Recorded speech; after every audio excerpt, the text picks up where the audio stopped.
주시는 하나님의 말씀입니다. 신약 성경 요한복음 5장 2절부터 9절 말씀입니다. 여러분의 성경 149쪽입니다.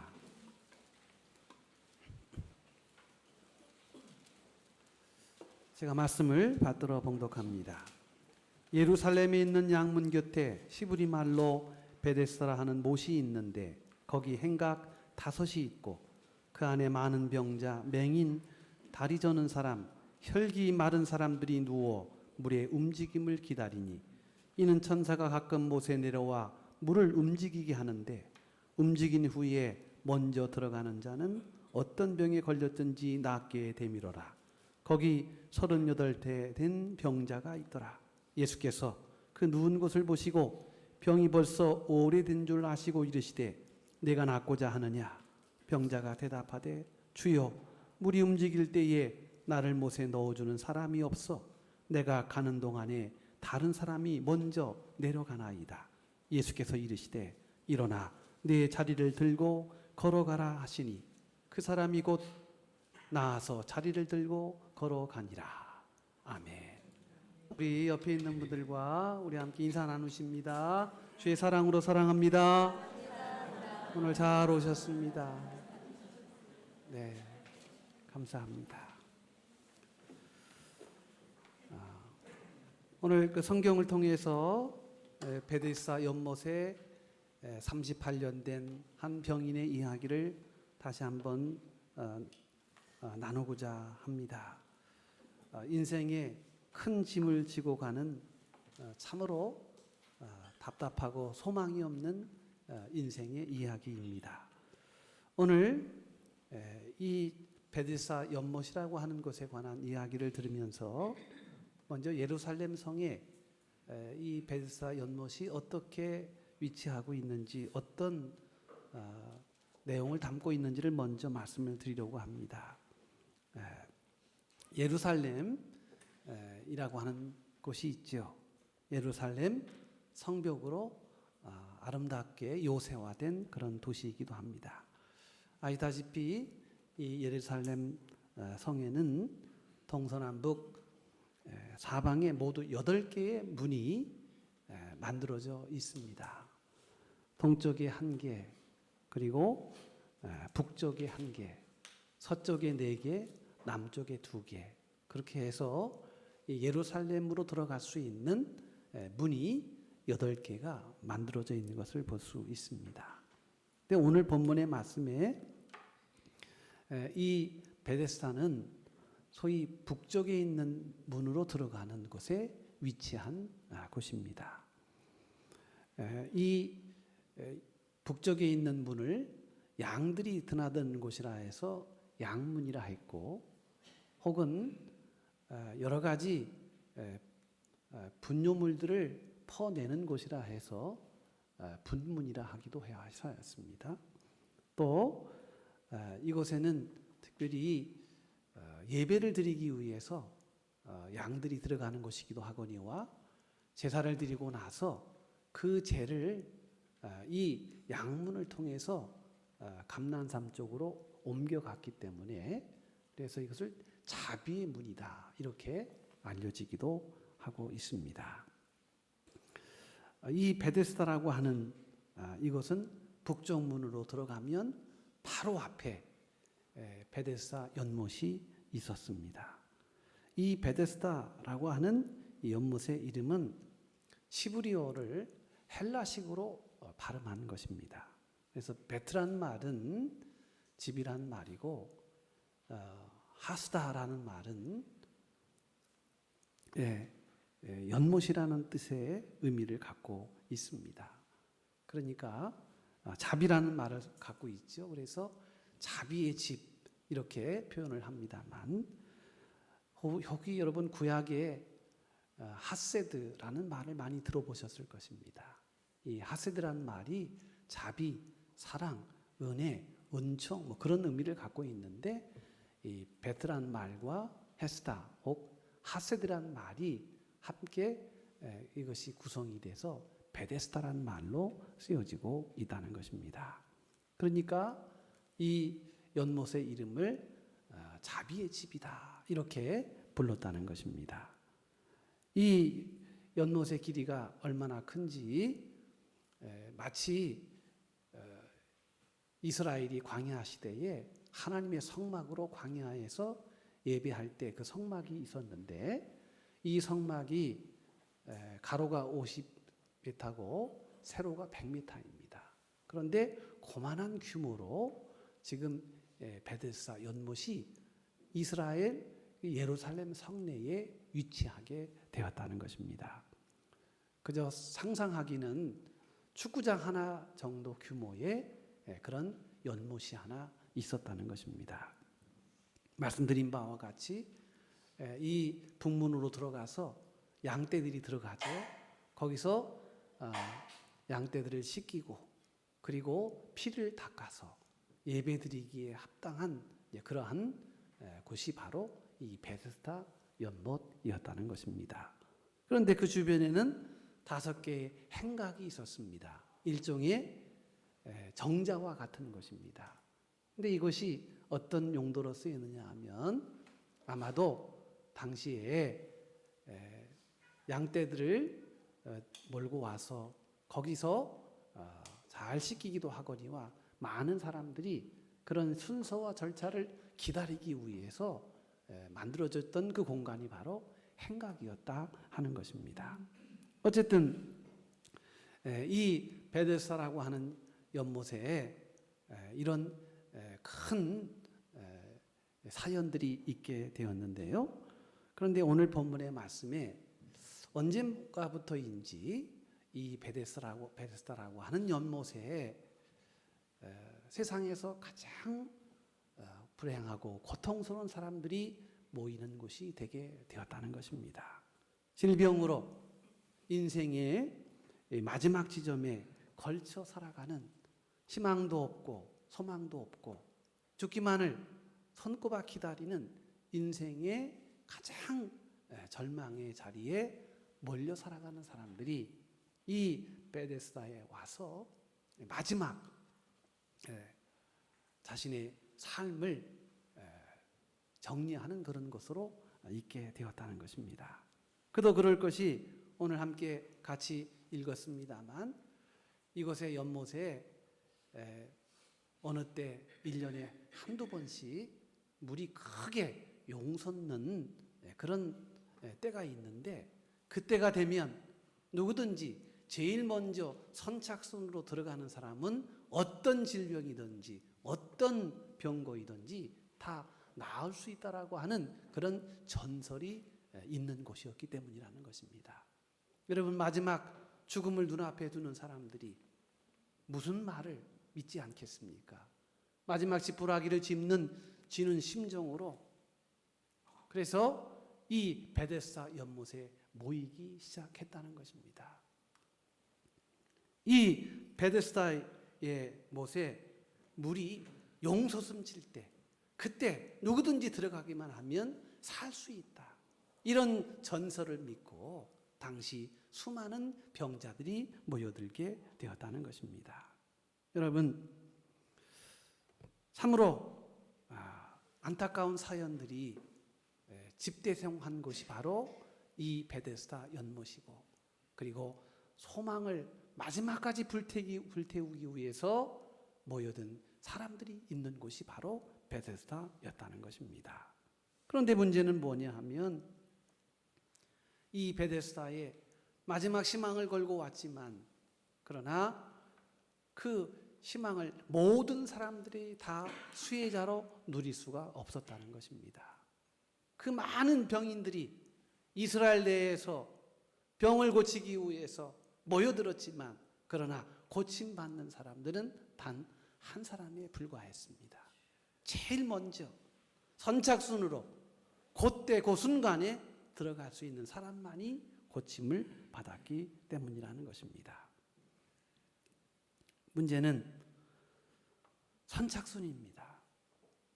지금 수많은 병인들 앞에서 제일 먼저 들어갈 수 있는 사람만이 그 모든 질병과 질고를 나을 수가 있었습니다. 그렇게 해서 시간에 밀려 순서에 밀려 또 민첩하지 못해서 스스로 움직일 수 없어서 밀려 끝까지 온 사람이 바로 38년 된 병자의 현실이었습니다. 여러분, 오늘 38년 동안 환자의 삶을 살아간 이 인생, 그는 이름도 하던 일도 병명도 모릅니다. 그렇지만 분명한 것은 38년 동안을 기다렸다는 겁니다. 그렇지만 아무 변화가 없습니다. 왜냐하면 그 연못에 들어가서 나올 수 있는 사람은 한 명으로 제한되었기 때문이라는 것이죠. 누군가가 도와줄 수 있으면 좋은데 내 코가 석자인지라 누가 누구를 도울 수 있단 말입니까? 아무도 도울 수 없습니다. 그곳에 가면 모든 질병과 그리고 모든 아픔과 통증을 그리고 병을 고칠 수 있다라고 하는 답을 가지고는 있었지만, 그러나 그 답을 향해 뛰어 들어갈 수 있는 수단이 없는 상황, 얼마나 안타깝습니까? 답은 알아요. 그런데 할 수 없어요. 거기에 가면 살 수 있다는 것은 알아요. 그러나 거기 가서 그 안에 들어갈 수 있는 방법과 수단이 없습니다. 얼마나 안타까운 인생입니까? 이러지도 못하고 저러지도 못하고 그렇게 지나온 세월이 38년이 된 것입니다. 사랑하는 성도 여러분, 오늘 우리가 여러 번 이 본문의 말씀을 같이 상고하였습니다만, 이 38년 된 이 병인의 모습이 오늘 우리의 모습일 수 있다는 사실 앞에 우리는 또 거절할 수 없는 현실을 직면하게 됩니다. 어떻게 하면 하면 되는 줄 알아요. 이렇게 가면 잘 되는 줄 알아요. 저렇게 하면 뭔가 새로운 기회가 열릴 것임을 알아요. 그런데 문제는 답은 알지만 수단이 없다는 겁니다. 방법이 없다는 거예요. 많은 사람들이 오늘 우리의 처한 상황과 우리의 처한 그 모든 문제들에 대해서 다 각기 나름대로의 전문가적인 진단과 그리고 분석을 다 해냅니다. 당신은 이게 문제야. 우리나라는 이게 문제야. 우리 교회는 이게 문제야. 그런데 문제에 대한 답을 아는데 그 답에 뛰쳐 들어갈 수 있는 수단이, 본질적인 수단이 우리에게 없다는 것입니다. 더더군다나 베데스다, 자비의 집이다, 은혜의 집이다, 사랑의 집이다, 그렇게 일컬어지고 있는 이 연못이요, 그러나 사랑은 없고 자비도 없고 은총도 없는 그러한 현실이 되고 말았다는 것입니다. 은혜의 집이지만 은혜가 없습니다. 자비의 집이지만 자비가 없습니다. 사랑의 집이지만 사랑이 없습니다. 그야말로 이 베데스다, 지옥의 불덩이 같은 절망의 집이요 탄식의 집이 되고 말았다는 거예요. 여러분, 이것이 우리가 사는 현실 세계의 모습입니다. 사랑을 말하지만 사랑이 없어요. 자비를 말하지만 자비를 거부합니다. 은총을 선포하지만 은총을 비껴갑니다. 이것이 오늘 이 베데스다 연못 앞에 탄식하며 절망하며 38년 동안을 밀려 살아온 거죽더기만 남고 영혼은 피폐한 한 38년 된 한 영혼의 상태라는 것입니다. 말이 38년이지 얼마나 긴 세월입니까? 태어나서 혹시 병명은 모르지만 38년 동안 병을 앓았다면, 태어나서 걸린 병이라면 38년 되는 것이고요. 20대에 걸린 병이라면 50대가 되는 것이고요. 50대가 되었다면 38년이니까 이제 90살이 더 되어가는 과정일 것입니다. 일평생 병에 시달려 왔습니다. 베데스다에 출근하지만 그러나 늘 허탕입니다.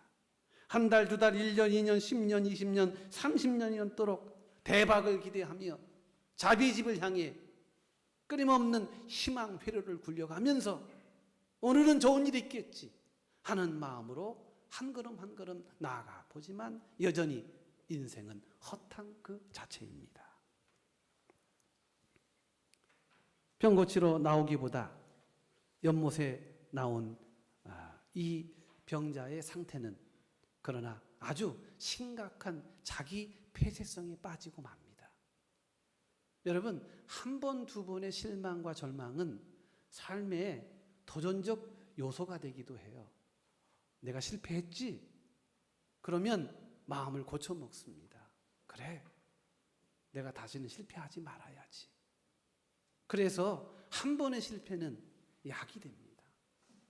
그런데 반복된 실패의 일상은요, 우리의 삶을 송두리째 무너져 버립니다.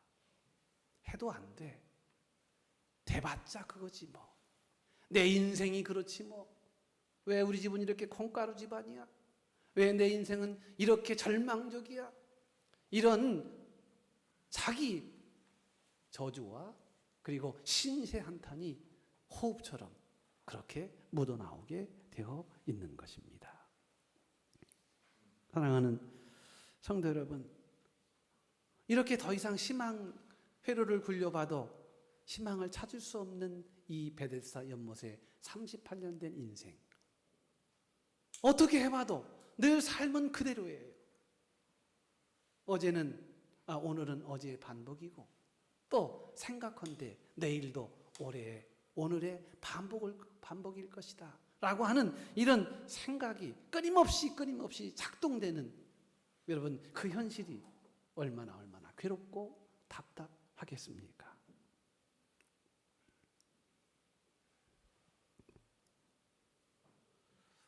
오늘 이런 절망과 또 자비와 소망이 상실된 이 어둠과 탄식의 이 베데스다에 어떤 새로운 변화가 와야 정말 새로운 삶이 다시 여명이 비치게 될까? 인간적으로 생각해 보면 아무것도 없습니다. 베데스다, 이곳에는 경쟁에 지친 낙오자들, 실패자들이 모인 곳, 로또를 사고 대박이 터지기를 바라는 막장 인생들이 모이는 것, 더 이상 애를 써봐야 언제나 거기인 인생들이 모이는 것, 이것이 베데스다였습니다. 어떻게 하면 새로운 삶이 열리게 될까요?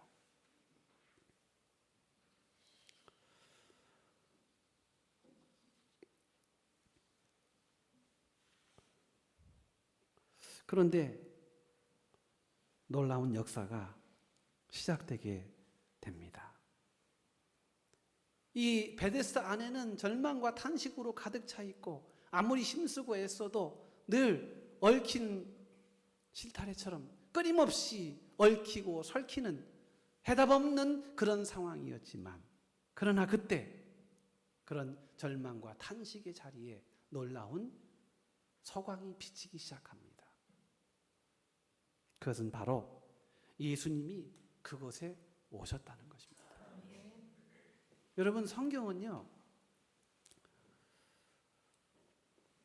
놀라운 소식, 은혜의 소식을 상황이 바뀌는 것으로 그렇게 단정 짓지 않습니다. 그것은 결과로 잉태되는 거예요. 놀라운 역사와 은혜와 기적이 일어나는 그 사건은요, 언제나 주님이 그곳에 계셔야만 했던 것입니다. 그래서 오늘 1절 말씀을 읽지는 않았습니다만, 그 후에 유대인의 명절이 되어 예수께서 예루살렘에 올라가시니라 하시면서 예루살렘으로 오신 주님이 오늘 베데스다에 이 절망과 어둠을 물리치는 구원의 여명으로 등장하게 되셨다는 것입니다. 여러분, 오늘 제가 이제 설교 제목을 오보아 베데스다의 기적이다 이렇게 썼어요. 오보아가 사람의 이름이던가 아마 궁금해하시는 분들이 계실 줄 알아요. 여러분, 그러나 사람의 이름이 아닙니다. 오늘 베데스다의 기적이 되게끔 만든 세 가지 요소가 오보와였다는 거예요. 이게 오늘 본문의 말씀의 핵심 키워드입니다. 오보와. 주님이 오셨다. 주님이 보셨다. 주님이 아셨다. 여기에서 베데스다의 절망과 그 탄식의 어둠들이 사라지는 기적 같은 역사가 나타나게 되었다는 것입니다. 여러분, 놀라운 소식, 은혜의 기쁜 소식, 자비가 다시 돌아오고 사랑이 다시 회복되어지고 은총이 다시 생생하게 울려 퍼질 수 있었던 그 역사는 바로 예수 그리스도가 이 베데스다의 탄식과 절망의 그 자리에 주님이 오셨다는 것입니다. 그래서 진짜 기적이 뭐냐면요, 진짜 기적은 주님이 오시는 거예요. 그 많은 병자 중에서 38년 고생했던 이 병자를 만나 주셨습니다. 왜 38년 된 병자를 만나 주셨을까요? 주님은 큰 고통에 처한 사람일수록 더욱더 불쌍히 여기십니다. 자신의 힘으로, 자신의 의지로, 실력으로 도무지 극복할 수 없는 문제에 고통당하는 인생들을 주님은 긍휼히 여기시고 그 아픔과 상처를 주님 대신 당신의 몫으로 여기십니다. 수고하고 무거운 짐진 자들아, 다 내게로 오라.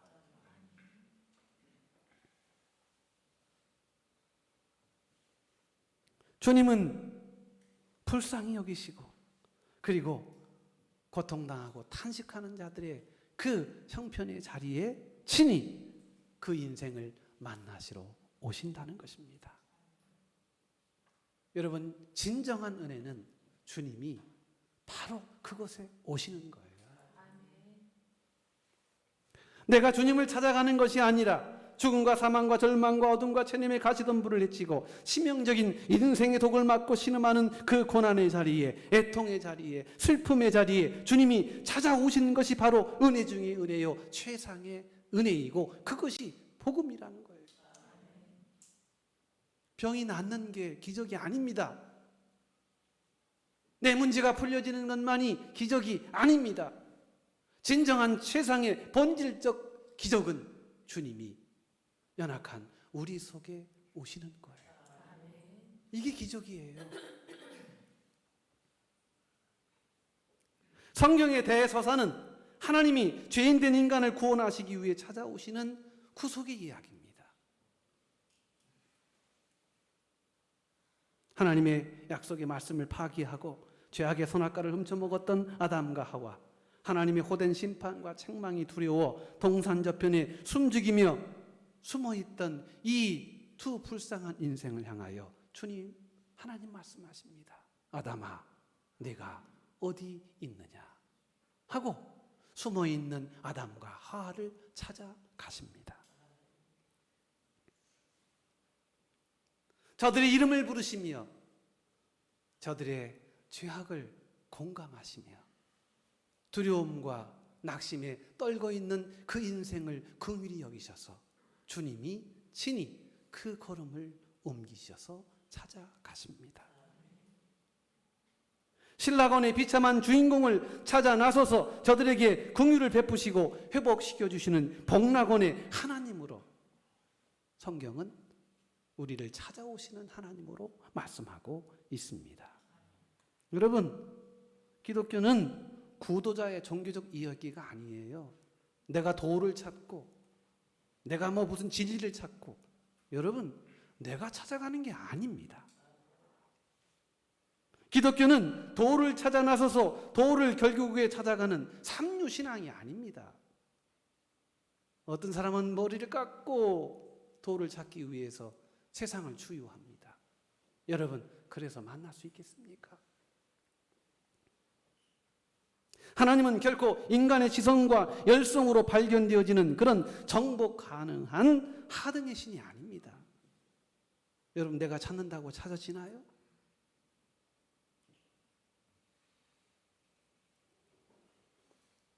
찾는다고 해서 찾아지는 보물찾기와 같은 대상이 아니란 말입니다. 그러면 하나님을 우리가 어떻게 만날 수 있을까요? 하나님의 진리를, 하나님의 기적 같은 역사를 어떻게 만날 수 있을까요? 방법은 한 가지입니다. 하나님이 우리에게 찾아오시는 거예요.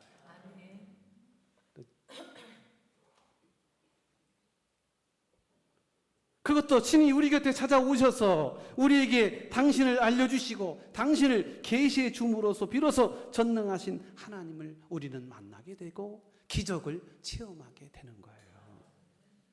여러분, 하나님이 우리에게 찾아오심을 날마다 갈망하시는 여러분 되시기를 바랍니다. 에집트 바로의 궁전에서 쫓겨나와 미디안 광야에서 진정한 자인으로 야인으로 40년을 잊혀진 초라한 인생으로 살아갔던 모세. 인생의 허무와 고독이 땅거미처럼 밀려올 때까지 그렇게 낙심하며 살아가는 모세. 그러나 그때 꺼지지 않는 불로 모세에게 찾아오셔서 모세의 이름을 부르십니다. 모세가 하나님을 찾아간 게 아니에요. 하나님이 모세를 찾아가셨습니다. 그리고 모세로 이스라엘의 구원자로 세우시게 하십니다. 여러분, 친히 찾아오신 하나님 그 자체가 기적이고 그게 은혜라는 거예요. 오늘 우리의 신앙의 수준을 여러분 한 단계 더 우리가 버전업을 시켜야 됩니다. 여러분, 주님이 우리 가운데 오시도록 우리의 닫혀진 마음과 우리의 불신과 우리의 죄악과 우리의 거친 마음과 우리의 오만한 마음들의 빗장을 열고 주의 오심을 늘 갈망하시는 저와 여러분 되시기를 주의 이름으로 축복을 드립니다. 기적 같은 은혜의 역사가 나타나는 곳에는 반드시 주님이 오셨습니다. 반드시 그곳에 주님이 계셨습니다. 요한복음에 소개하고 있는 7개 기적의 역사의 공통점은 주님이 그 문제가 있는 그곳에 문제 때문에 어찌할 수 없이 당황하고 당혹스럽고 고통스럽고 슬픔의 그 열기가 가득한 그곳에 주님이 오심으로 기적의 역사는 시작되게 된 것입니다. 진정한 기적은 죽은 자가 살아나고 병든 자가 고침받고 가난한 자가 부하게 되고 곤혹스러운 문제들이 일거에 해소되고 해결되는 것에 있지 않습니다. 진짜 기적은 주님이 문제 그 자리에 난감한 그 절망의 그곳에 친히 찾아오시는 것입니다. 이게 기적이에요. 여러분, 우리 교회에 주님이 계시지 않는다면 교회라는 이름만 있고 주님이 계시지 않는다면 이건 아무것도 아닙니다.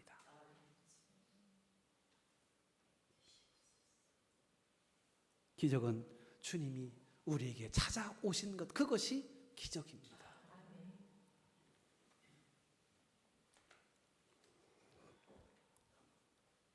요한복음 1장에 보니까 1장 9절에 이렇게 말씀합니다.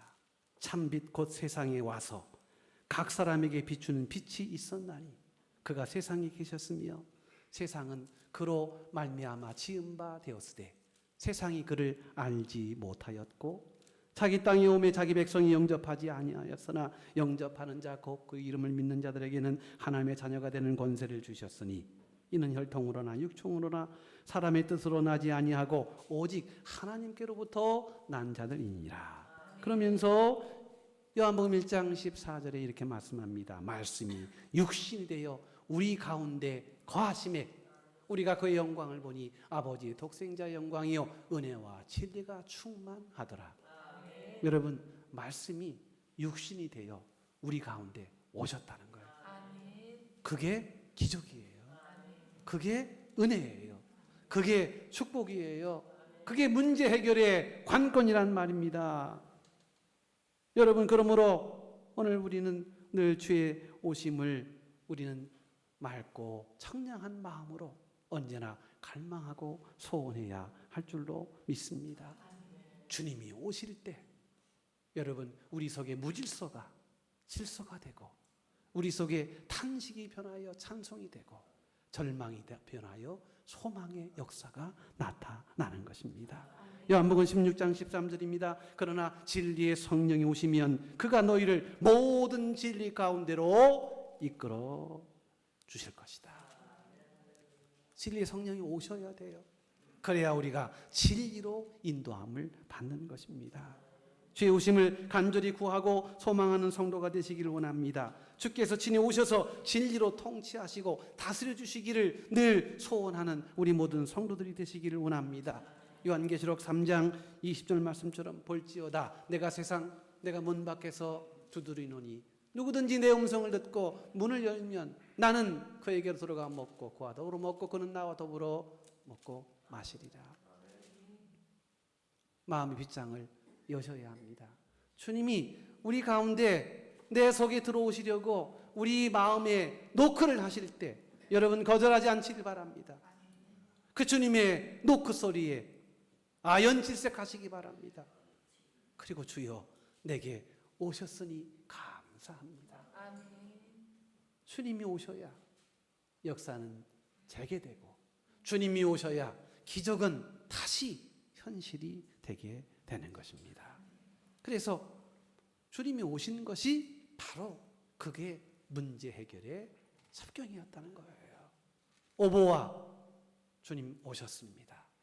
두 번째 6절의 말씀에 보니까 예수께서 그 누운 것을 보시고 병이 벌써 오래된 줄 아시고 이르시되 내가 낫고자 하느냐. 여러분 예수님은 38년 된 이 오래된 병인의 상태를 보시고 아셨다는 거예요. 여러분 우리 주님은 우리의 누운 것, 우리의 절망과 우리의 탄식을 보시고 계시고 우리의 아픔과 통증을 알고 계십니다. 병이 벌써 오랜 줄 아셨다. 사랑하는 성도 여러분, 주님은 우리 모든 질고를 다 아시는 분이신 줄로 믿습니다. 주님이 우리의 형편을 보고 계시다는 사실을 여러분 한순간도 잊지 않기를 주의 이름으로 축복을 드립니다. 신명기 26장에 보면 6절부터 9절에 보면 이런 말씀이 있습니다. 애굽 사람들이 그 이스라엘 백성들을 심하게 학대합니다. 430년 동안 이 에집트 바로의 노예살이를 했던 이스라엘의 그 고통스러운 현실을 주님께서 보셨다는 거예요.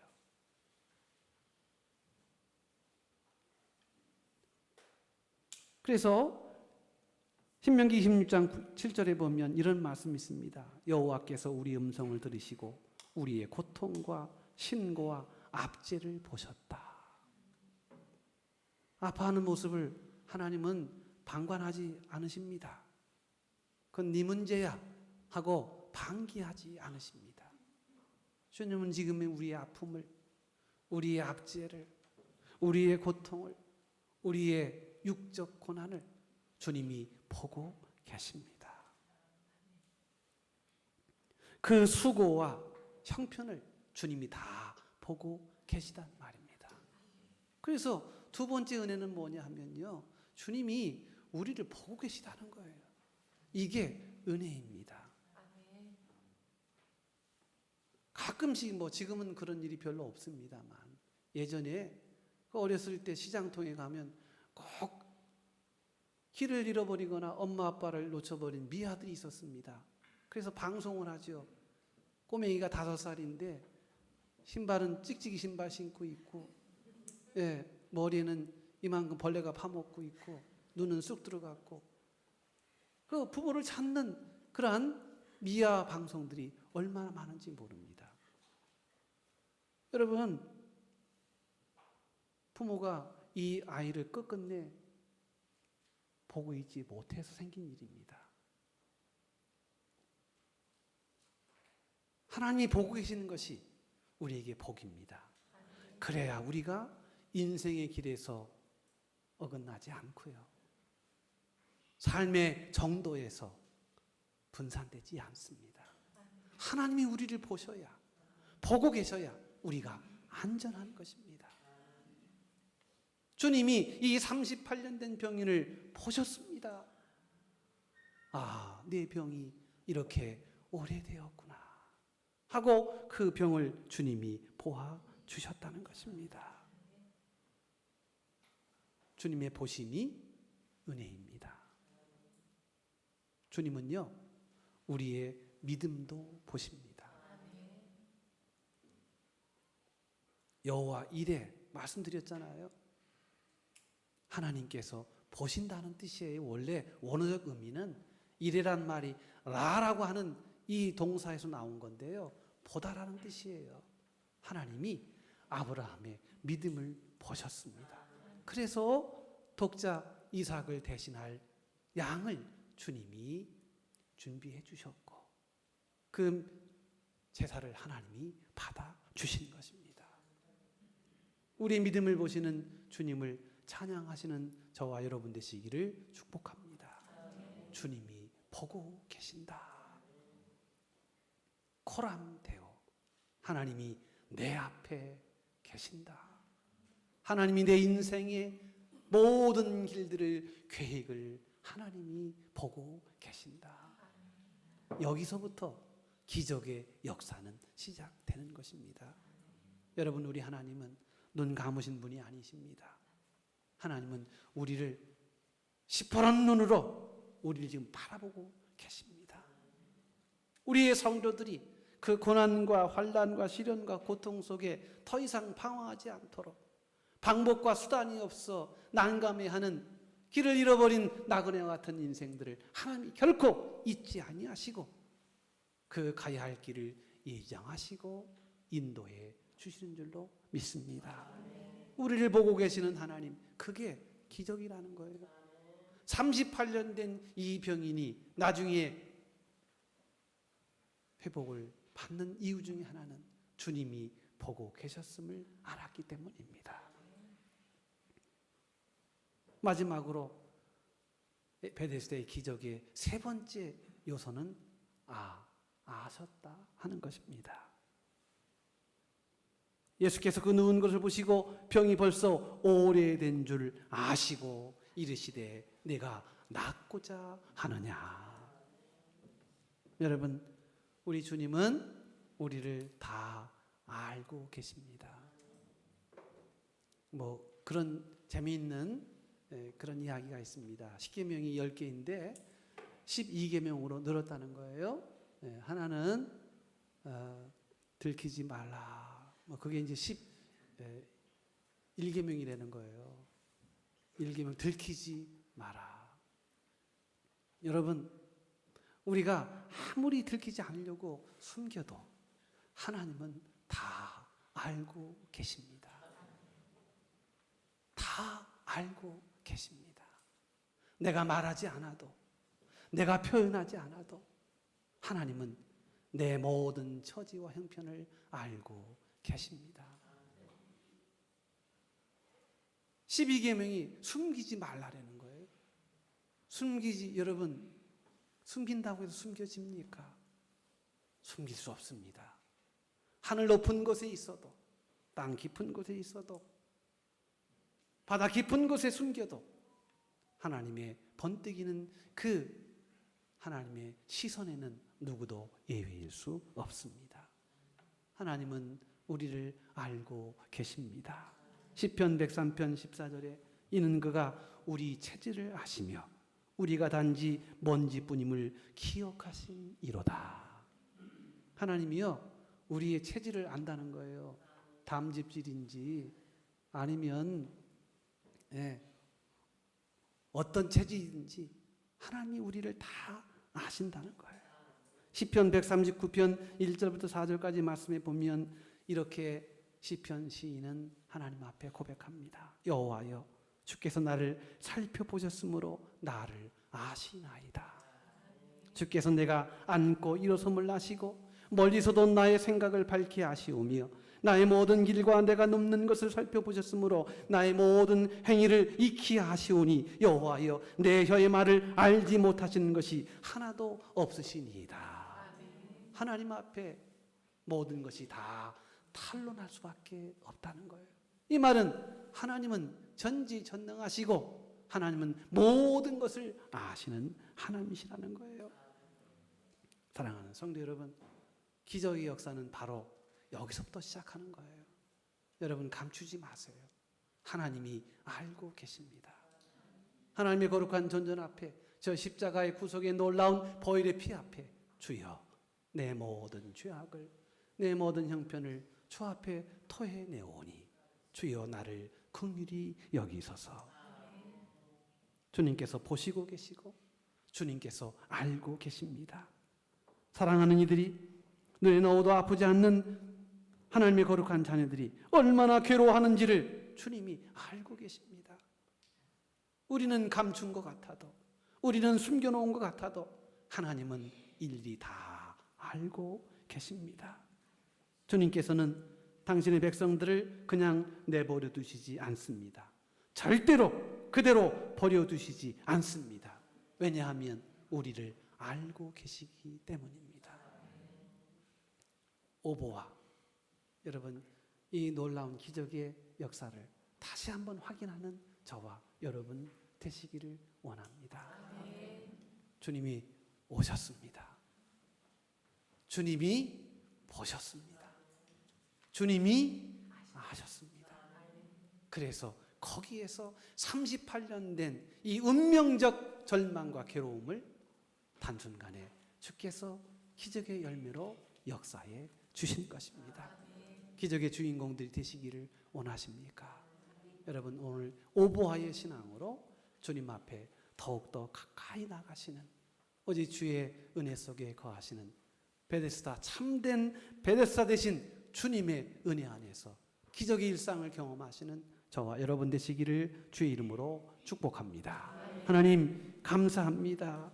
38년 된 절망의 상황에서 더 이상 어떻게 할 수 없는 그 인생의 운명 앞에서, 그러나 주님 오심으로 문제가 해결된 줄로 믿습니다. 주님 오셨으니 역사하여 주옵소서.